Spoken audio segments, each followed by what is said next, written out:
Iran से बताया ये जा रहा है कि ईरान के सुप्रीम लीडर मुस्तफा खामेनी साहब ने एक बहुत बड़ा ऐलान कर दिया है और ये ऐलान है ईरान के न्यूक्लियर प्रोग्राम को लेकर। सूत्रों के हवाले से जो खबर है, मुस्तफा खामेनी साहब ने इस बात को साफ कह दिया है कि ईरान अपना न्यूक्लियर प्रोग्राम नहीं रोकेगा। ईरान अमेरिका के साथ न्यूक्लियर प्रोग्राम को लेकर कोई बातचीत नहीं करेगा। ईरान अमेरिका के साथ न्यूक्लियर मुद्दे पर कोई डील नहीं करेगा। अब देखिए, ये फिर से एक संयोग है।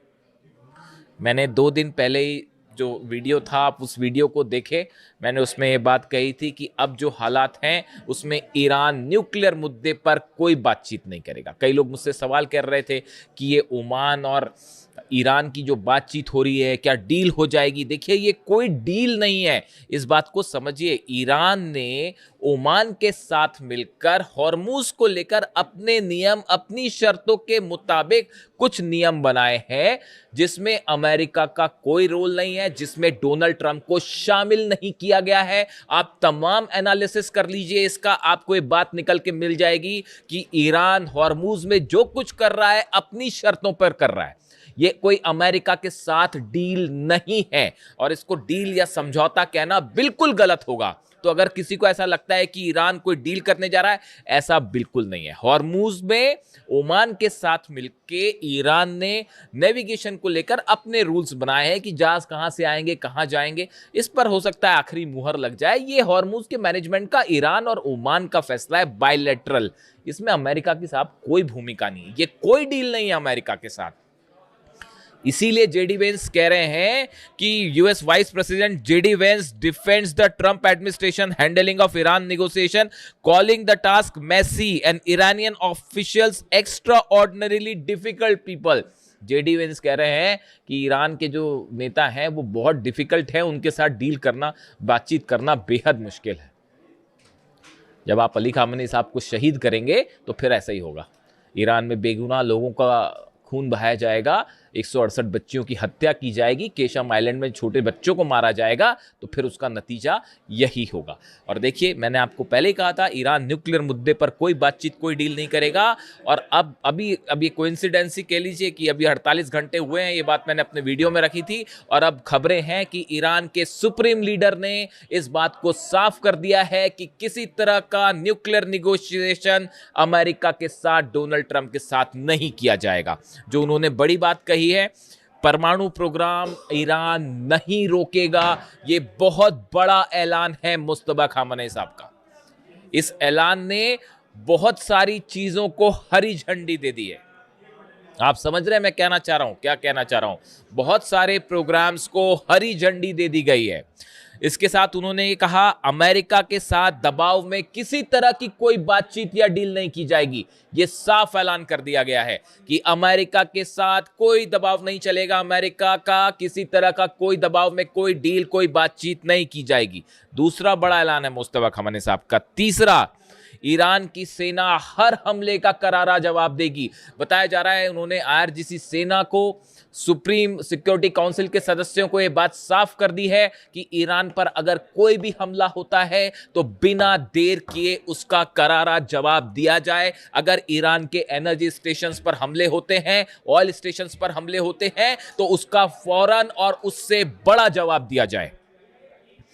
इसके साथ ही जो मेरे पास सोर्सेज हैं उसके मुताबिक ये खबरें हैं कि ईरान के डिफेंस इंडस्ट्री से जुड़े जितनी उद्योग हैं, खास तौर पर जो हथियार बना रहे हैं, मिसाइल्स बना रहे हैं, ड्रोन्स बना रहे हैं, एम्यूनिशन बना रहे हैं, इनका प्रोडक्शन तेजी से आगे बढ़ाने के आदेश दे दिए गए हैं।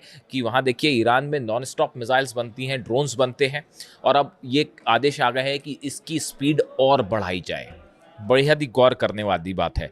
उन्होंने ये भी साफ कर दिया है कि ईरान का हर फैसला वो होगा जो ईरान की जनता चाहेगी और ईरान के इंटरेस्ट में होगा, ईरान के हित में होगा।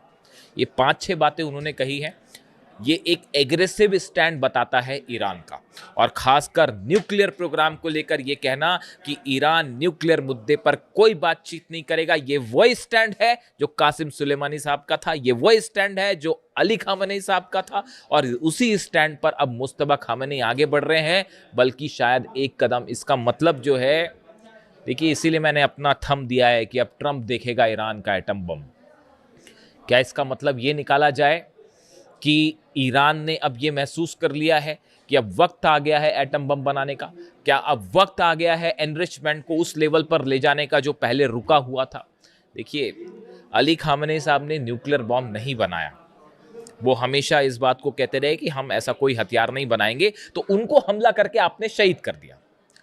जो शख्स, जो नेता ईरान के न्यूक्लियर बम बनाने के पक्ष में नहीं थे, उनको हमला करके आपने शहीद कर दिया, और उसका नतीजा ये है कि अब ईरान का न्यूक्लियर बम हो सकता है। कई लोग ये कह रहे हैं कि ईरान अब न्यूक्लियर बम बनाएगा और डोनाल्ड ट्रंप देखेंगे कि कैसे ईरान जो है वो अपने आप को न्यूक्लियर शक्ति घोषित करेगा। क्या पूरा मामला उस दिशा में आगे बढ़ रहा है? देखिए, इसकी वजह है, इसकी 2-3 वजह हैं।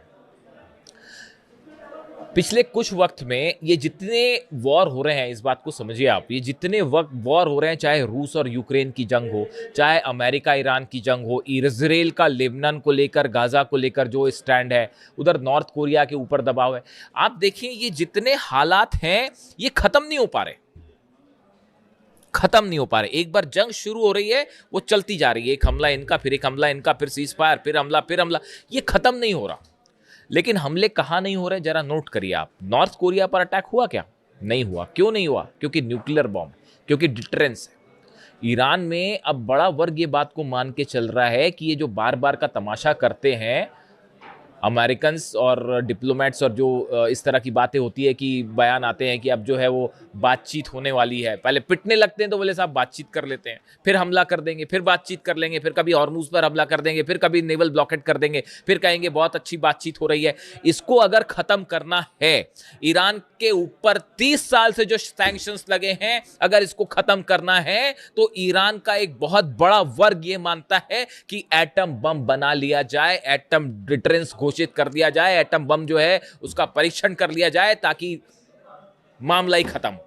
उसके बाद पूरा समीकरण बदल जाएगा। ये मुस्तफा खामनेई साहब का जो बयान है वो कई बातें शो करता है कि अमेरिका की ये पॉलिसी कि ईरान को दबाया जाए, हमले करके झुकाया जाए, दबाव डाल के न्यूक्लियर डील करवाई जाए, ये पॉलिसी पूरी तरह से डोनाल्ड ट्रंप की फेल हो गई है। पहले दिन से हम ये बात कह रहे थे कि अली खामनेई साहब को किसी कीमत पे आप उन पर दबाव नहीं डाल सकते। वो ईरान के सुप्रीम लीडर हैं, और देखिए मैं बार बार इस बात को पूछता हूं कि वो उन्होंने अपने जीते जी, जब तक वो हमारे बीच रहे, वो जिंदा रहे, उन्होंने अपने रहते रहते ईरान के लिए वो पॉलिसीज बना ली कि आने वाले कई सालों तक कोई ईरान को छू भी नहीं सकता। उन्होंने ऐसी बुनियाद बना दी जिसके ऊपर अब जो ईरान खड़ा हुआ है उसको ना अमेरिका हरा पा रहा, ना इजराइल हरा पा रहा, ना अरब देश हरा पा रहे, ना यूरोप हरा पा रहा, ना कोई सैंक्शंस काम कर रहा, ना हॉर्मुज। सब करके देख लिया, बमबारी करके देख ली,